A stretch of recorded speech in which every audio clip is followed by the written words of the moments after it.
My name is Kitenge. I'm a senior strategist and innovation expert working for the Minister of Health in the Democratic Republic of Congo. And I've spent 3 marvelous days here in India at this medtech zone, and I'm very proud of what I've seen here. And I'm impressed by the leadership of the Dr. Sharma and his team, and I'm impressed by what I've seen here because we think we have a solution hub here for transforming the way medicine and healthcare is delivered to people in Africa. For 3 days, this place has been home for more than 12 African countries, among them Congo with a huge delegation.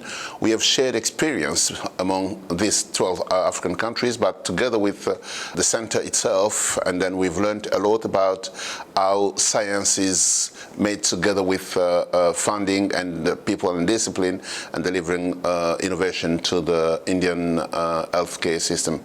And we're very proud of being part of this team, and then we hope that we'll be delivering together.